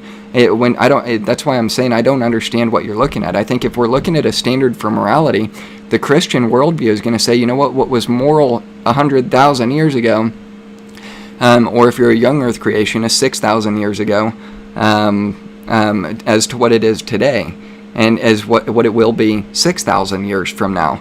And when we're looking, we would have to, I think that we do need to come back to that, some of the slavery or some of the Old Testament examples that you brought up that really, I think, need a lot more delicacy and a lot more intricate detail and conversation about from the Christian worldview to give an explanation for what we believe about those specific scenarios. But those are the things that I'm looking at to say, well, what is the objective standard of morality? Because your worldview says that it could change, it will be different. And if in fact your worldview says the church was wrong, Catholic Church was wrong to do what you described happening, in that example that you gave, or the Southern Baptist Convention doing what you described they did in the 1800s, I would say they are wrong. I'm not a Roman Catholic. When I look at my heritage of Christians, the Roman Catholic Church is not a Christian church. It never has been. It never has been. The Roman Catholic Church has persecuted the heritage of my people that we literally have books written about it called The Trail of Blood, The Martyr's Mirror, on reflections of what has happened in the persecution of people who believe the Bible and that morality is what it is, and that it's not going to change. So when we talk about morality and we talk about what's right or wrong, you don't have a standard to define like this is right or wrong, because if the majority decides and the policies decide that this is right, you would have to go with it.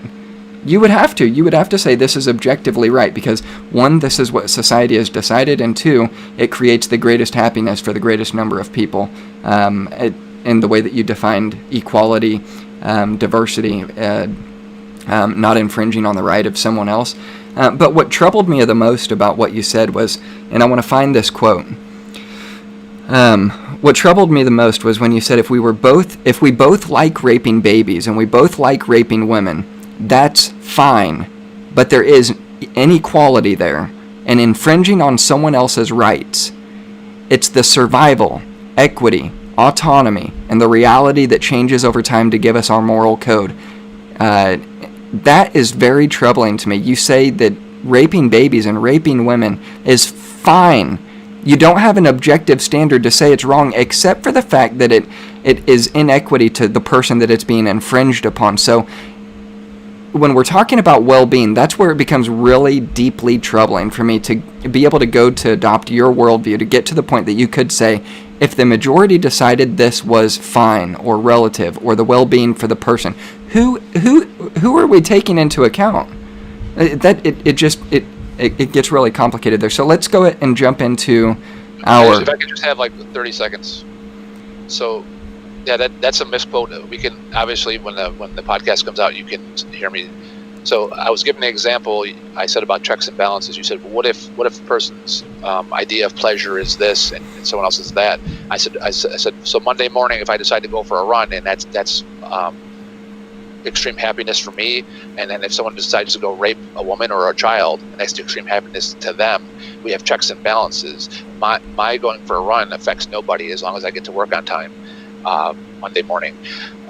Someone going to rape a child or a woman affects the woman, affects her autonomy, affects her equality, affects her liberty, affects her rights. That's why it's wrong. You're asking, I didn't say that was right. Those are the reasons in a secular worldview, without some kind of deistic type of overlord. That's why it's wrong, because you're violating someone. So that's why I said, because you said, what if someone decides that I was showing that I enjoy running, and this person apparently enjoys violating people. Why is it wrong? Because the religious objection is, well, without a God, how do you know what's wrong? Anyone could just, no, we have checks and balances. You can't, if I enjoy drinking beer and this other person enjoys drinking blood of goats, and they're going and they're slaughtering everyone's goats, it's wrong because you're violating someone's property. It's, there's checks and balances that can be put in place easily.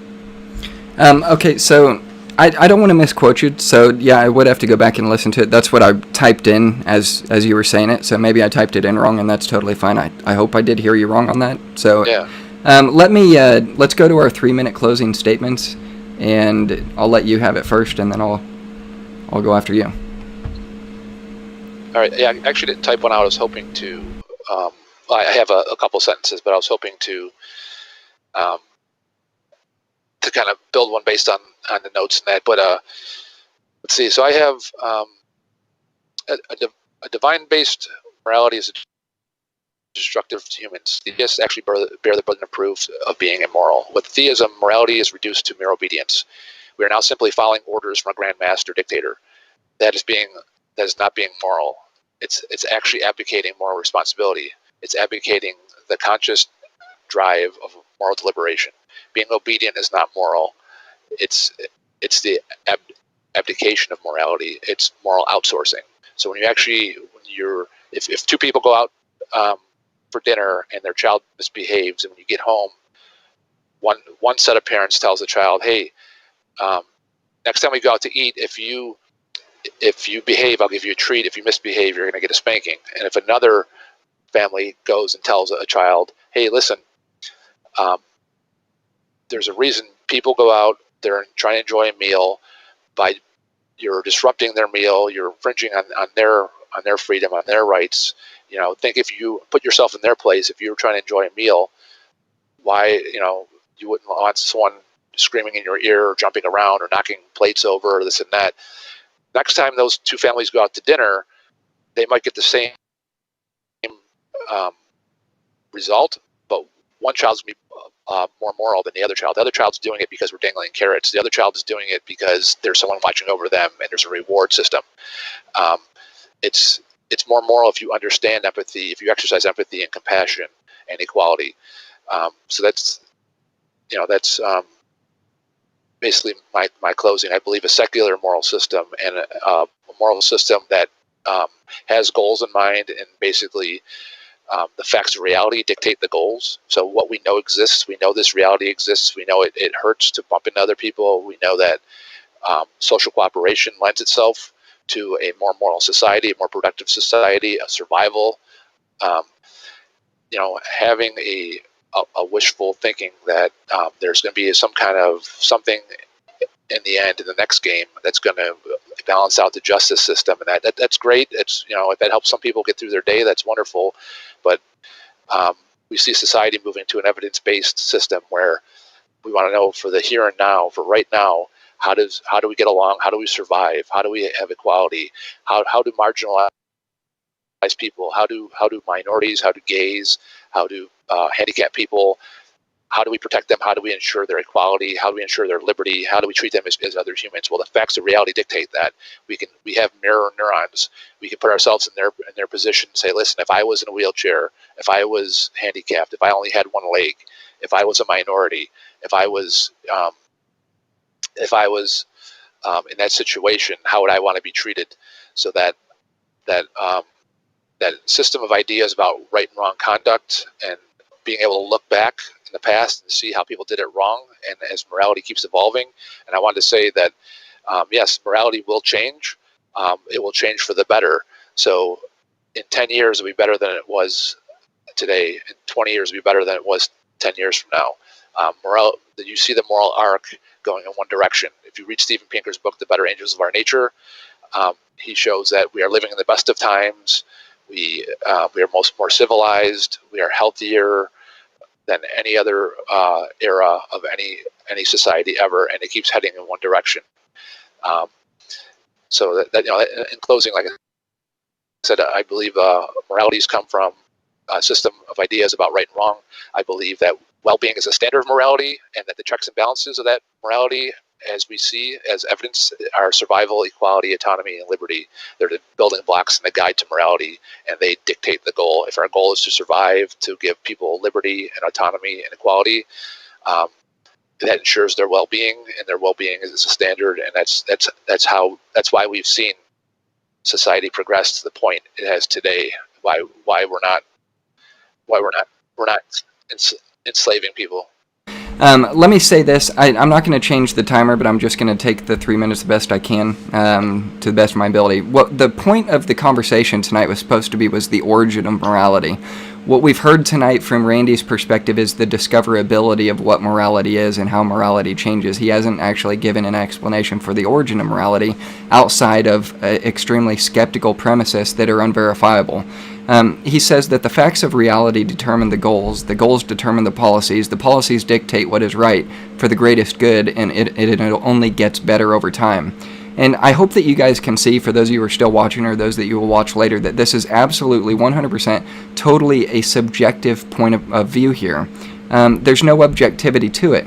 And I hope that you guys can see that. I hope that you can see why it's so imperative for the necessity of the defense of absolutes, moral absolutes. Without moral absolutes, you have no ability to actually say this is right or this is wrong. What you can say is this is not right nor wrong, but it's actually causing harm or infringing upon someone else's rights, so you shouldn't do this. But you cannot actually, in fact, objectively say this is wrong. And in fact, that's going to change over time. So say over time society does say it's okay to rape babies. So sometime over time the majority of the goal is to get rid of the Jews, that it does become policy, that it does actually go into policy, that people act on it. And that actually did happen. We can look back on those things and say, no, this was objectively morally wrong, whether or not the majority agreed on it, whether or not society agreed on it, whether or not the policies said it was right or wrong, because it was objectively wrong. And I think that it doesn't actually get better over time. What we can see in morality is that the morals of America and the morals of the world is actually getting worse. When we've lost our perspective on who the moral lawgiver is, and we've lost our perspective on what morality is, it all becomes totally subjective and relative to whatever you think it should be. And that's where we're talking about the differences between a what is and an ought. We're talking about a duty versus a necessity, and relative to what morality is and the origin of morality. So I think that when we consider what Randy's position is and we consider what my position is on the origin of morality, you can either say that it came about through evolutionary means that has not been proven tonight, that there is highly unlikely that it literally came from purified chemicals that had to have been purified in pure chemicals to start something from nothing that violates the own laws of nature that we see within nature itself, to get to the point that we have a sentient being, of which Randy has not offered any explanation for where sentience comes from, where consciousness comes from. And at the end of the day, if you are going to take the naturalist perspective through an evolutionary biological process, you have no reason to trust what you are actually doing in the first place, because it's all determined through a chemical process with molecules in motion, and you're only dancing to your DNA. You have no evidence of yourself being conscious. You have no evidence of you yourself having a free will to be able to choose between right and wrong, because you can't identify what right and wrong is in the first place. You're just doing what your nature tells you should do. So with that said, guys, I hope that you can consider and really weigh between the two options and come to a rational conclusion that it is morally objective to say that God is the moral lawgiver. So with that said, guys, I'm going to wrap it up. My wife is telling me she's got to go. My daughter's coming up to me right now. So we're going to cut out, and I'll give you an update online for what to expect in the next few weeks. But there are some exciting things coming around the corner. So anyways, Randy, let me put you back on the screen. It's good to have you on again, and I appreciate you coming on. Maybe we can look at in the future doing something to talk about slavery or kind of Old Testament passages that you would say are probably not morally good. So I don't know. We'll see. But anyways, thanks for coming on again. God bless, and we'll talk to you sometime soon, man. Thank you. Thanks. All right. Bye, guys.